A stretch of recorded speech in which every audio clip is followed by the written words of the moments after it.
Big hello to all of you aspirants. मैं पंकज सोनी आप सभी का करियर पावर रांची जो कि अड्डा 247 का एक यूनिट है उसके ऑनलाइन प्लेटफॉर्म कैरियर एडो से कनेक्ट कर रहा हूं। और ये जो सेशन है ये सेशन एक्चुअल में सीरीज 2 है प्रोनाउन का। इससे पहले मैंने आपको एक सीरीज में प्रोनाउन के बारे में बताया था और डिफरेंट कैटेगरीज ऑफ प्रोनाउंस के बारे में बताया था जहां से आपके कॉम्पिटिटिव एग्जाम्स में भी क्वेश्चंस आता है ना। उसी को कंप्लीट करते हैं आज, और जो बचा हुआ कैटेगराइजेशन का सेशन है प्रोनाउन का उसको आज हम लोग उस पर चर्चा करते हैं। और हम लोगों ने अभी तक जो प्रोनाउन में पढ़ा है उसको भी थोड़ा रिवाइव करते हैं। और अभी तक हम लोगों ने जो प्रोनाउन में पढ़ा था वो हम लोगों ने पढ़ा था डिफरेंट कैटेगरीज ऑफ प्रोनाउन। ठीक है, कितने तरह के प्रोनाउंस होते हैं person wise, first second third person wise कितने तरह के प्रोनाउन होते हैं। तो पर्सनल प्रोनाउन जो सब्जेक्ट ऑफ प्रोनाउन कहा जाता है, ऑब्जेक्टिव प्रोनाउन जो होता है ये आपका ऑब्जेक्ट के जैसे यूज होता है, ऑब्जेक्ट ऑफ प्रोनाउन बोला जाता है। पॉसेसिव प्रोनाउन जो हमेशा हुज का जवाब देता है और नाउन के बाद आता है या कभी कभी प्रोनाउन के बाद भी आता है। रिफ्लेक्सिव प्रोनाउन वैसे वर्ड्स होते हैं जिसके लास्ट में सेल्फ या सेल्व्स लगता है, तो ये हम लोगों ने पढ़ा था। और रिफ्लेक्सिव प्रोनाउन जो होता है वो ऑब्जेक्ट या वर्ब के बाद यूज होता है। पॉजिटिव प्रोनाउन हमेशा नाउन के बाद यूज होता है। रिफ्लेक्सिव प्रोनाउन जो है वो वर्ब और ऑब्जेक्ट के बाद यूज होता है, और जब भी ऑब्जेक्ट के बाद यूज होगा तो बाय लगेगा रिफ्लेक्सिव प्रोनाउन से पहले। तीसरा चीज कुछ ऐसे वर्ब्स है जिसके साथ हम लोग को हमेशा रिफ्लेक्सिव प्रोनाउन का यूज करना होता है, जिसमें से अडेप्ट हो गया, एडजस्ट हो गया, एब्सेंट हो गया, इंजॉय हो गया, ये सारा अवेल ऑफ, रिजाइन, ये सारा वर्ड्स हमारे लिए काफी इंपॉर्टेंट है क्योंकि इससे आपका एग्जाम में भी बहुत बार क्वेश्चन दिया है। तो ये सब के बाद, ये सारे वर्ड्स के बाद आपको रिफ्लेक्सिव प्रोनाउन यानी जिस वर्ड्स में सेल्फ या सेल्फ्स लगता है वो यूज करना होता है। नेक्स्ट आता है कि रिफ्लेक्सिव प्रोनाउन के जैसे ही एम्फेटिक प्रोनाउन भी यूज होता है लेकिन सब्जेक्ट के बाद यूज होता है और सब्जेक्ट पे ज्यादा फोर्स देता है, ज्यादा स्ट्रेस देकर के बात करता है। अब आते हैं रिलेटिव प्रोनाउंस। यहां तक हम लोगों ने किया था रिलेटिव प्रोनाउंस किसको बोलते हैं, जो नाउन के तुरंत बाद आते हैं, और ये 4 होते हैं, दैट, विच, हु और हूम। ठीक है, अब ये चारों में से कोई भी नाउन के बाद आएगा तो वो रिलेटिव प्रोनाउन कहलाएगा। ठीक है, और यहां से भी आपका क्वेश्चन दिया है, तो हम लोग बोल सकते हैं कि रिलेटिव प्रोनाउन जो होते हैं it comes immediately after noun, ये नाउन के तुरंत बाद आता है। ठीक है, दूसरा आपका आता है रेसिप्रोकल प्रोनाउन। रेसिप्रोकल प्रोनाउन जो होता है ये आपका 2 होता है और काफी इंपॉर्टेंट है, ईच अदर और वन अनदर। अब ये दोनों का यूज में काफी कंफ्यूजन होता है कि कहां पे ईच अदर का यूज होगा, कहां पे वन अनदर का यूज होगा। और जहां पे ईच अदर का यूज करना होता है वहां वन अनदर मान लीजिए कहीं पे यूज हो गया। अब जहां पे वन अनदर का यूज करना होगा वहां पे ईच अदर यूज हो गया, लेकिन दोनों में कुछ बेसिक डिफरेंस है। ईच अदर कभी भी यूज होगा तो हमेशा 2 के लिए यूज होगा, फॉर ओनली 2। अगर आपका नाउन या प्रोनाउन, सेंटेंस का मीनिंग से क्या पता चल रहा है कि आपका नाउन या प्रोनाउन सिर्फ 2 है, तब हम लोग को ईच अदर का यूज करना होता है। और अगर हमारा नाउन या प्रोनाउन मोर देन 2 है, तो अगर मोर देन 2 रहेगा तब हम लोग को वहां पे वन अनदर का यूज करना होता है। अब दोनों में ये बेसिक डिफरेंस है और दोनों रेसिप्रोकल प्रोनाउन कहलाते हैं।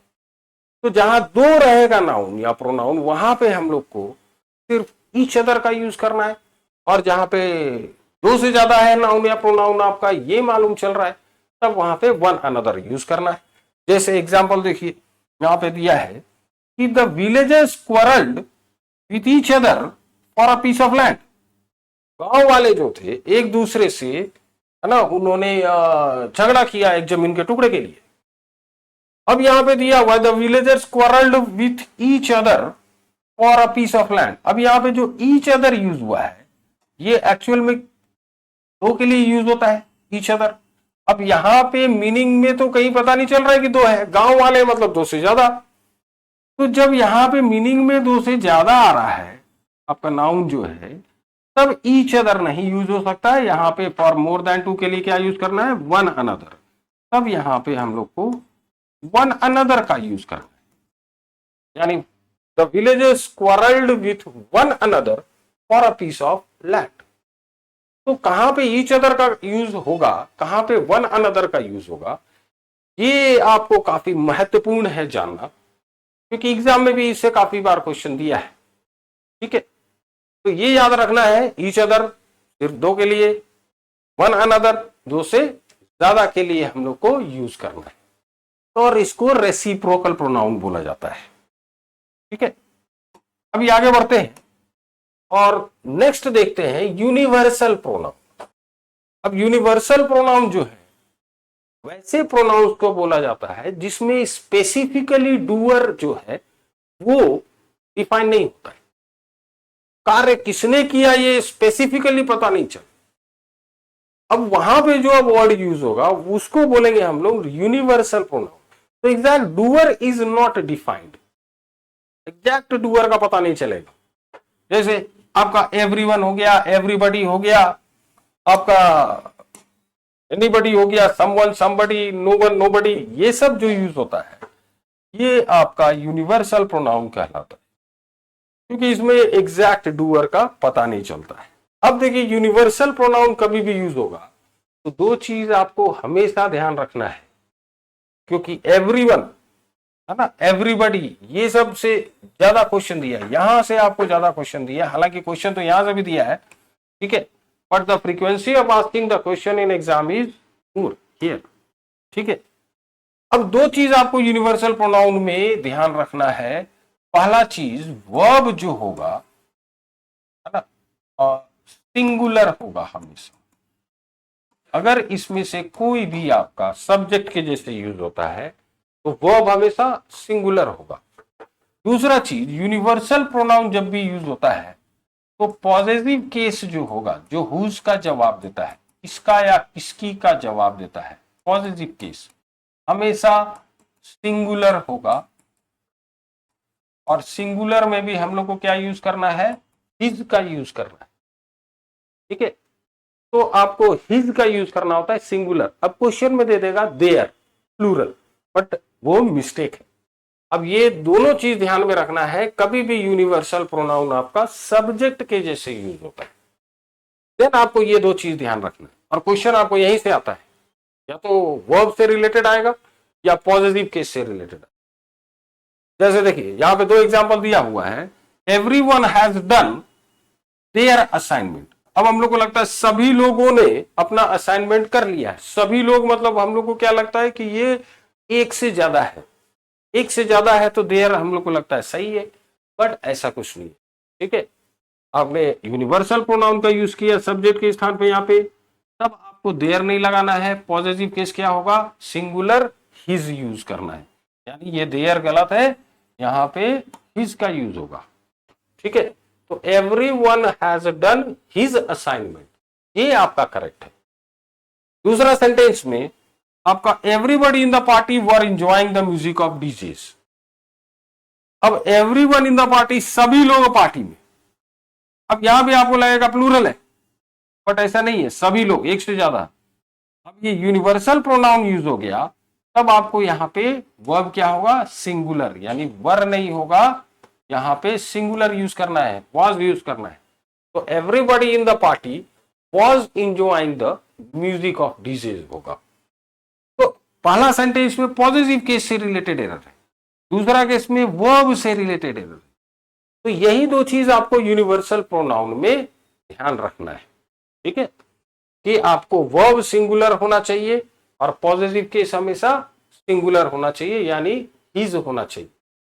क्योंकि आपका यूनिवर्सल प्रोनाउन जो होता है ये कॉमन जेंडर कहलाता है। एवरीवन क्या है, इससे जेंडर का पता नहीं चलता है, पुल्लिंग है कि स्त्रीलिंग है। एवरीबॉडी, एनीवन, एनीबॉडी, समवन, हम लोग बोलते हैं someone has stolen my watch, किसी ने मेरी घड़ी चुरा ली। अब किसी ने चुराई, अब ये तो पता नहीं एग्जैक्ट डूअर कौन है, किसने चुराया, तो यहां पे somebody या someone क्या हो जाएगा, यूनिवर्सल प्रोनाउन हो जाएगा। ठीक है, where the exact doer is not known, उसका पता नहीं चलता है। ठीक है, अब आते हैं इसके बाद हम लोग एक और प्रोनाउन में जो कि काफी इंपॉर्टेंट होता है, इनडेफिनेट प्रोनाउन।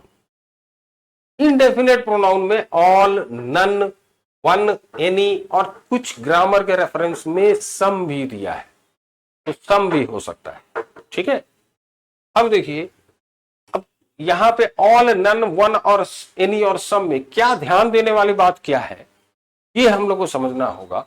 इंडेफिनेट प्रोनाउन इसको क्यों बोलते हैं, क्योंकि इंडेफिनेट का मतलब क्या हो गया, नॉट स्पेसिफिक। ठीक है, जो स्पेसिफिक नहीं है वो इंडेफिनेट हो गया। ठीक है, नॉट डेफिनेट और स्पेसिफिक। अब हम लोग अगर बोलते हैं वन, अब वन जब हम लोग बोलते हैं फॉर एग्जाम्पल, तो वन का मतलब एक होता है, I saw one student sitting in the class. मैंने एक स्टूडेंट को क्लास में बैठे हुए देखा। कितने स्टूडेंट्स को देखा, एक स्टूडेंट्स को देखा। तो यहां वन क्या है, स्पेसिफिकली एक बता रहा है, सिंगुलैरिटी बता रहा है कि your noun is singular, one. ठीक है, तो मैंने एक स्टूडेंट को देखा। लेकिन अगर हम लोग बोलते हैं कि one has to perform one's duties sincerely, एक व्यक्ति को अपने जिम्मेवारियों को अच्छी तरीके से निभाना चाहिए। अब यहां एक व्यक्ति जो है, अब सिर्फ एक ही व्यक्ति का बात नहीं किया जा रहा है, यहां पे किसी भी व्यक्ति का बात किया जा रहा है। We are talking about any person. ठीक है, तो यहां स्पेसिफिकली सिर्फ एक का बात नहीं हो रहा है। जैसे I saw one student sitting in the class, तो यहां एक ही का बात हो रहा है, स्टूडेंट का। But one should perform his duties. अब यहां पे है ना, वंस ड्यूटीज जब हम लोग बोलते हैं, तो यहां एक व्यक्ति का बात नहीं हो रहा है, यहां पे किसी भी व्यक्ति का बात हो रहा है। तो यहां अंतर आ जाता है मीनिंग में, और ये इनडेफिनेट हो जाता है। तो इनडेफिनेट का मतलब यही है, नॉट स्पेसिफिकली। ठीक है, वन, ठीक है, और ऑल। अब यहां पे देखिए, जो ध्यान देने वाली बात है वो है कि एनी और ऑल के साथ, ठीक है, जब भी हम लोग वर्ब यूज करते हैं, तो एनी और ऑल के साथ हम लोग जब यूज करेंगे, एनी और ऑल के साथ, तो सिंगुलर वर्ब भी यूज करेंगे और प्लूरल वर्ब भी यूज करेंगे। नंबर सिंगुलर नंबर में भी यूज होता है, प्लूरल नंबर में, यानी कि एनी सिंगुलर के जैसे भी यूज होता है और प्लूरल के जैसे भी यूज। अब ऑल तो हम लोग को पता है कि हमेशा प्लूरल ही होता है, लेकिन अब यहां पे एक चीज और बताया जा रहा है कि ये सिंगुलर और प्लूरल दोनों हो सकता है, ऑल जो है। अब यहाँ पे एग्जांपल देखिए, जैसे all that glitters is not gold. अब यहां पे जो ऑल यूज हो रहा है, ये प्लूरल नहीं है, ये इसको क्या माना जा रहा है, सिंगुलर, ऑल दैट ग्लिटर्स। ठीक है, अच्छा एक चीज और ध्यान दीजिएगा, ऑल दैट ही यूज होता है ऑल के साथ। अभी एक बार क्वेश्चन में व्हाट दे दिया था, ऑल व्हाट ग्लिटर्स। ठीक है, तो all that glitters is not gold. अब देखिए यहां पे ऑल को मिला करके आप ऐसे भी समझ सकते हैं, ऑल दैट ग्लिटर्स, हर चमकती हुई चीज सोना नहीं होती, है ना। अब यहां पे ऑल दैट ग्लिटर्स मतलब चमकना, एक एक्शन हो गया। तो ये पूरा एक सिंगल एक्शन का बात करता है। अगर आप ऐसे भी देखिएगा तो ये एक सिंगल एक्शन का बात कर रहा है, और वहां पे हम लोग ऑल यूज कर रहे हैं। तो सिंगल एक्शन मतलब सिंगुलर, और वहां ऑल यूज हो रहा है, तो ये भी सिंगुलर के जैसे यूज हो रहा है। दूसरी तरफ आप देखिए, all of us have cleared. अब यहां पे क्या यूज हो रहा है, हैव, प्लूरल यूज हो रहा है। यहां पे एस लगा। एस हम लोग कब लगाते हैं वर्ब में, जब आपका सब्जेक्ट सिंगुलर के जैसे ट्रीट होता है। तो इसका मतलब ऑल को हम लोग सिंगुलर के जैसे ट्रीट कर रहे हैं।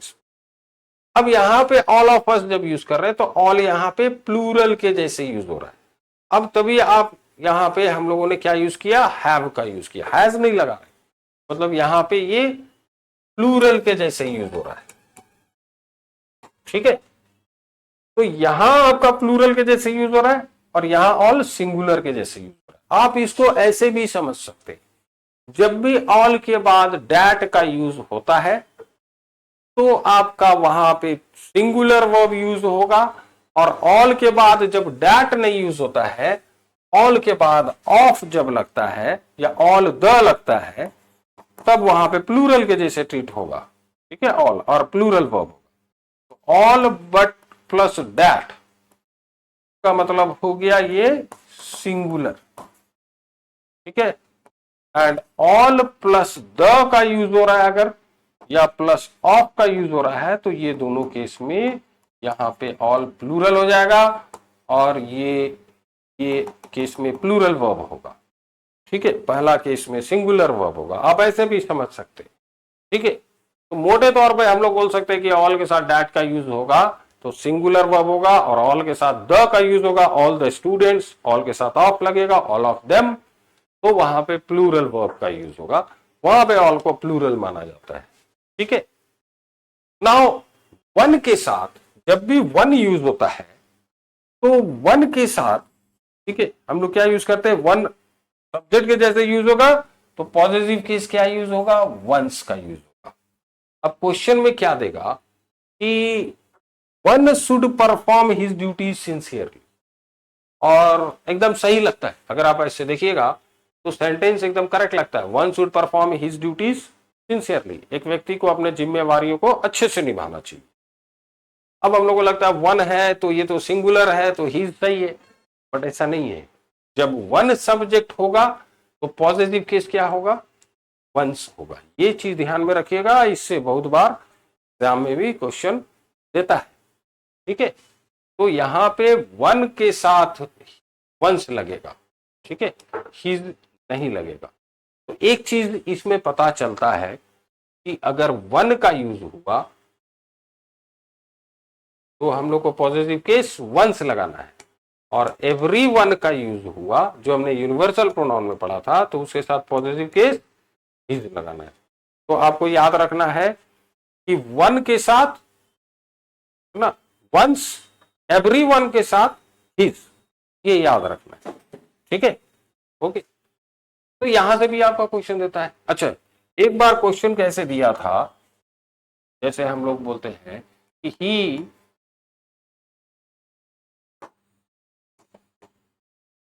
doesn't have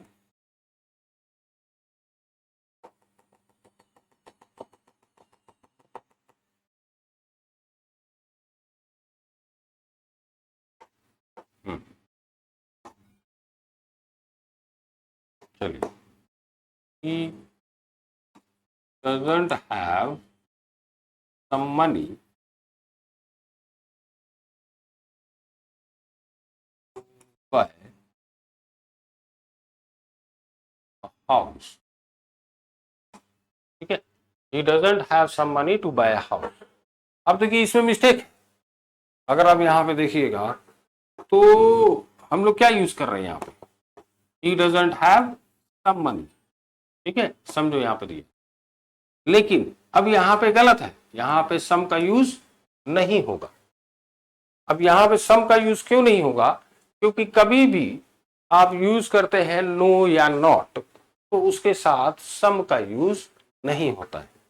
ठीक है, तो नो या नॉट के साथ सम का यूज नहीं करेंगे। नो या नॉट के साथ हम लोग क्या यूज करते हैं, एनी। ठीक है, तो यहां पे he doesn't have any money to buy a house होगा, उसके पास एक भी पैसे नहीं है घर खरीदने के। ठीक है, अभी यहां से भी आपका क्वेश्चन दिया है, आपको ये चीज ध्यान रखना है कि नो नॉट अगर यूज हुआ, नो या नॉट, ठीक है, और वहां पे अगर सम का यूज हो रहा है तो ये गलत है। आप नो या नॉट के साथ क्या यूज कर सकते हैं, एनी यूज कर सकते हैं, ठीक है, मच यूज कर सकते हैं, ये दोनों सही है, बट सम का यूज नहीं कर सकते। ठीक है, तो देखिए इसमें अभी आपको टेक अवेज क्या है हमारा, कभी भी इंडेफिनिट प्रोनाउन यूज होगा तो ऑल के साथ दैट यूज होगा सिंगुलर वर्ब, ऑल के साथ ऑफ या द यूज होगा प्लूरल वर्ब। ठीक है, वन अगर सब्जेक्ट है तो पॉजिटिव केस वंस होगा यहाँ पे। ओके, और अगर नो नॉट यूज हो रहा है तो सेंटेंस में एनी या मच यूज हो सकता है, सम का यूज नहीं करेंगे हम लोग, ये चीज ध्यान रखिएगा। ठीक है, ओके, अब आगे बढ़ते हैं और एक और प्रोनाउन के बारे में समझते हैं जिसको हम लोग बोलते हैं डिस्ट्रीब्यूटिव प्रोनाउन। डिस्ट्रीब्यूटिव प्रोनाउन जो होते हैं ये चार तरीके के होते हैं, ईच, एवरी, आइदर और नाइदर। चारों का यूज बड़ा अलग तरीके का होता है और ये भी काफी इंपॉर्टेंट है from examination point of view. ये इससे आपका एग्जाम में क्वेश्चंस काफी दिया है।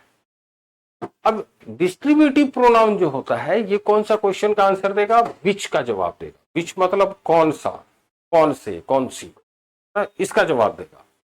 जैसे वाला आपका जो आता है एवरी, एवरी जब भी यूज होता है तो आपका मीनिंग में ये अगर सेंटेंस में आ रहा है कि आपका नाउन या प्रोनाउन दो से ज्यादा है, तब आप एवरी का यूज करते हैं।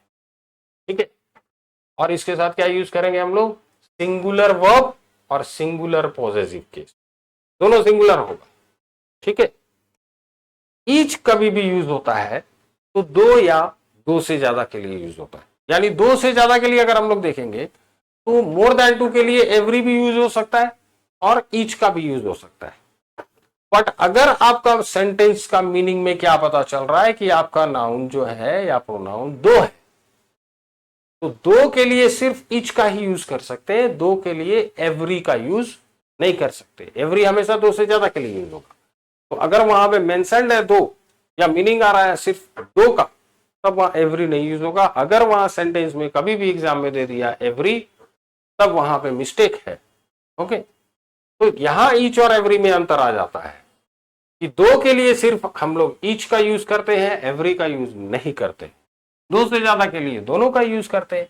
और ईच भी जब यूज होगा तो वहां पे सिंगुलर वर्ब यूज होगा, है ना, नाउन के पहले अगर यूज कर रहे हैं।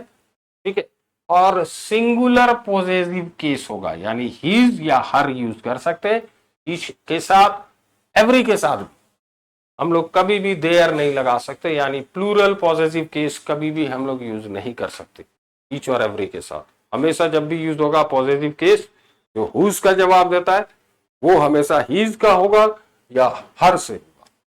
ठीक है, और सिंगुलर वर्ब यूज होगा। ईच के केस में भी सिंगुलर वर्ब यूज होता है जब नाउन के पहले यूज होता है। ठीक है, अब आते हैं आइदर और नाइदर। आइदर हम लोग यूज करते हैं सिर्फ दो के लिए।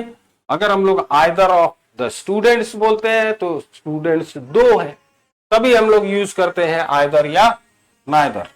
ठीक है, नाइदर का मतलब नाइदर भी सिर्फ दो के लिए यूज होता है और दोनों के साथ सिर्फ आइदर या नाइदर यूज हो रहा है। देखिए आइदर को और के साथ भी यूज करते हैं, आइदर और, नाइदर को नॉर के साथ भी यूज करते हैं।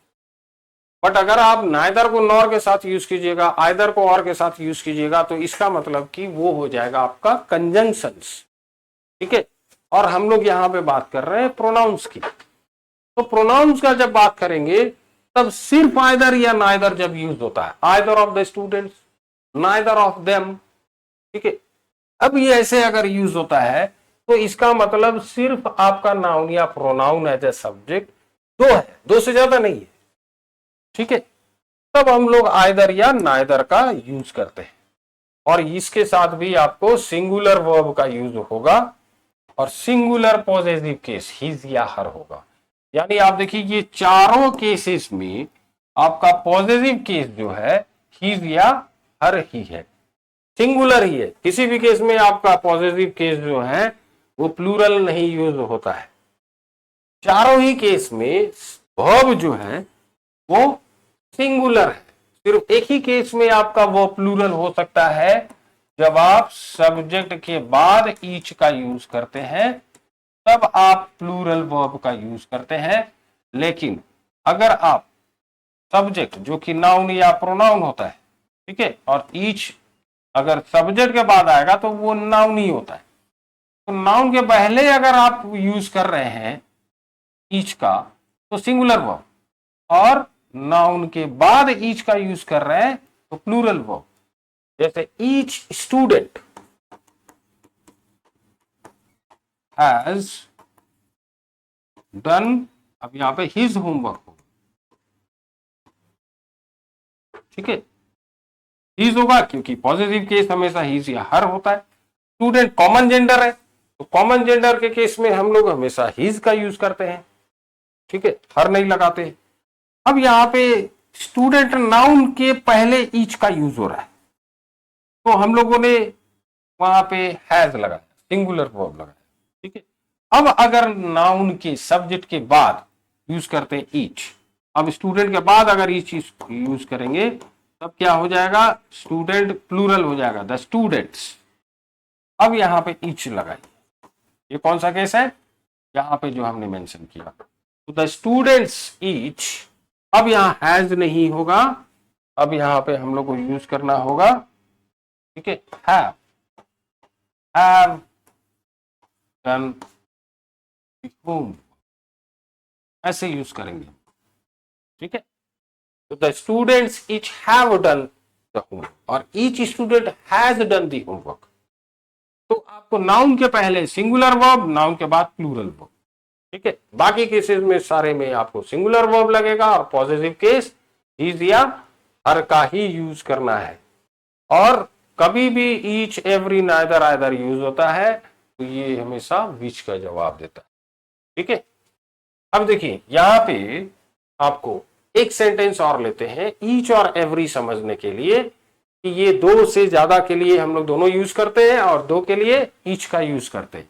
अब मान लीजिए क्वेश्चन दे दिया कि देयर वर ओनली 2 सोल्जर्स, अब सोल्जर्स कितने हैं? 2, लेकिन आपको दे दिया but each and every soldier, every soldier was equal to 5 enemies। अब देखिए इसमें मिस्टेक है, क्वेश्चन आपको ऐसे ही देता है एग्जाम में।